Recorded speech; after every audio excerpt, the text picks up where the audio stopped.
Hi guys, welcome to today's episode of Bible in a Year.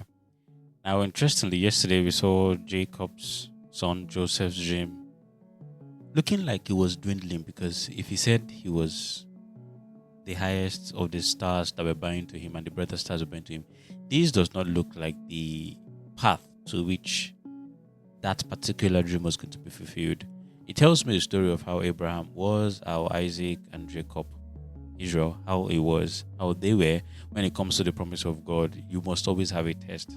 So Jacob's is still in the prison. So the Bible tells us that after the end of 2 years, now Pharaoh, which is now the part where it feels like it is when the person that would actually change your life would be the person that would actually be the one to lift you up, and you would have the need. The person that would actually change your life is the person that you have the need to interpret his dream. You can be interpreting the dream of a butler, of the chief baker, but then they might not be the ones. They might be the human conduit to which they would introduce you to Pharaoh. So what happens here in chapter 41 was Pharaoh then has a dream, and in that dream he was perturbed. In fact, that part of dream where that part of the sleep where you sleep one time and wake up and go back and dream again. You dream one time, you wake up, you think, okay, this is the end, and then you go back and then you dream again. This was what happened to Pharaoh, and then he was greatly disturbed, and somehow nobody in the land, and that's how the promise of God is. That's how the fulfillment of the promise of God is. When it is time, there's nobody else that can compete with you. Now, Pharaoh wanted his dream to be interpreted, but there was nobody in the land that could have interpreted the dream. So then the chief butler remembered that, oh, I have done bad by this certain man.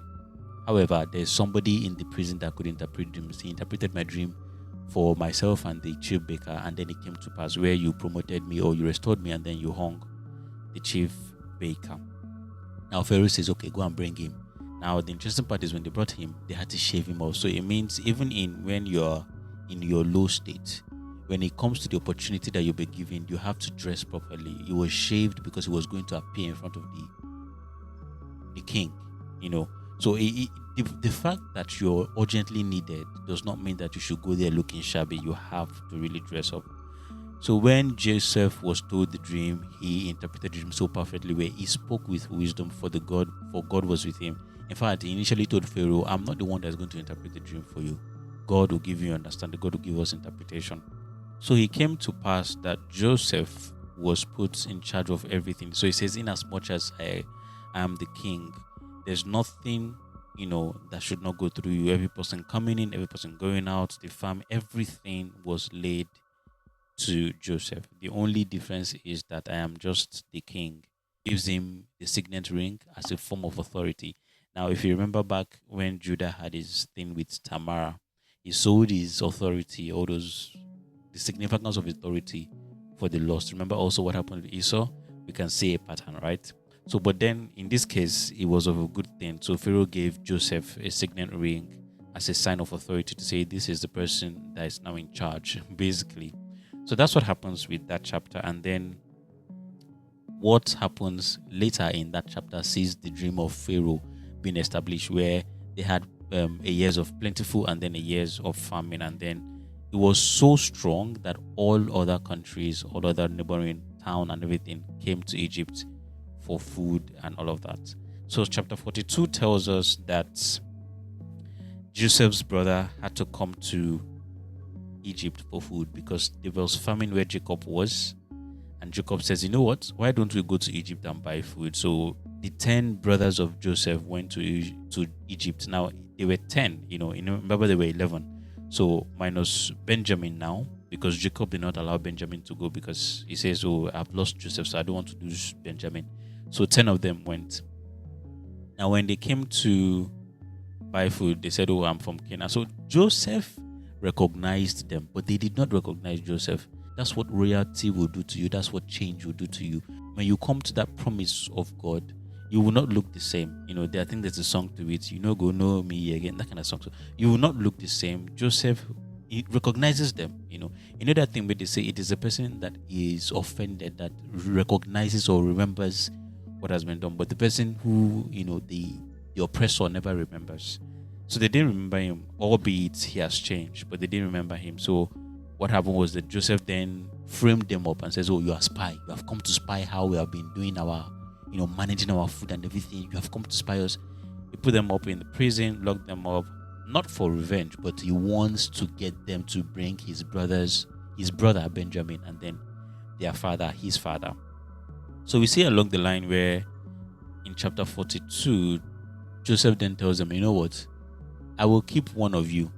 Go and bring your brother."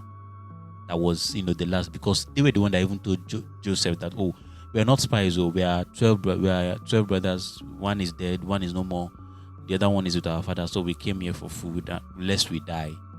So he says, "Okay, go and bring your brother." So he kept one. So they came to tell Jacob. Jacob was like, "How can I send my Benjamin to you again? You want to kill, I've lost Joseph. You want to kill Benjamin." So that happened in chapter 42. But then in chapter 43, the famine was too much now. So he says, "Go back." But then they told him, "Didn't you hear what we said about the governor of Egypt? He says we should not come back here without our brother. So we have to go back." So father says, "You know what? If I perish, I perish." If I perish, I perish. Okay, so take Benjamin and go with him. So they went with Benjamin, and then Joseph saw Benjamin, and his heart was, so filled with joy. I mean, he wanted to cry in front of them, but he went inside the room and cried. So when they came up with Benjamin, they had a feast. That's the later part of that chapter. They had a feast, and then he gave Benjamin 5 portions more than the brothers. I was wondering if at that point, if they could not have noticed, because how come, the whole thing that Joseph did, Joseph pretended a lot, I know, but then how come he gave Benjamin 5 portions more than the rest of them, feasted with them and all of that? But then, they didn't really put it to mind.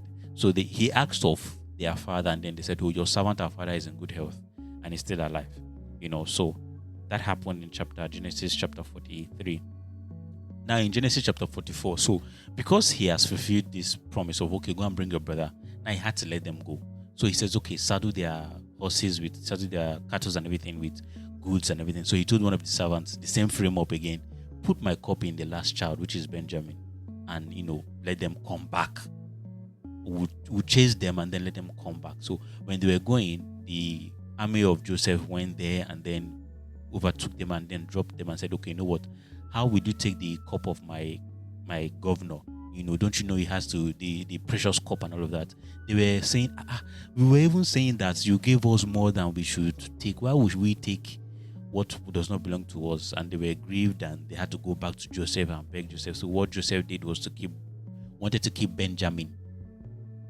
But then Judah intercedes for Benjamin and says, "You know what? My father will die if I don't bring back Benjamin. So please," because Reuben had initially put his life down to say Jacob didn't want to let Benjamin go. So Reuben had said, "You know what? Kill two of my sons if Benjamin doesn't come back," and all of that, because they trusted the fact that they wanted to exonerate themselves from Joseph's claim that they were spies. That's why they wanted to do that. And they were halfway being there until this whole cup incident happened. So Judah says, "You know what? Let me stay, because if Benjamin doesn't come back, my father will die." So chapter 44 says Judah interceding for Benjamin. That was the end of that chapter. Now in chapter 45, it was too much that Joseph could not restrain himself anymore. So this back and forth, it was too much. And of course, he could not let Benjamin go. And then he could not keep Benjamin here. So what he had to do, he could not take it anymore. And then he revealed himself. He said, "Everybody go outside." Only him and his brothers were there. And then he cried, he revealed himself. And they apologized and all of that. And then he said, "You know what? Hurry up. Go back to my father and tell him that I am alive," and all of that. And then Pharaoh was told that Joseph's brothers were here, and then they had to tell them, "Okay, go and bring your father." That was the whole of chapter 45. So they went up from Egypt and went to Canaan where their father was, and then they told their father that, "Oh, Joseph is not dead, but he's still alive." So when they told him that Joseph was still alive, he said, "Enough, you know what? Let me go by myself and see for myself that Joseph is alive." So that ended the whole of chapter 45.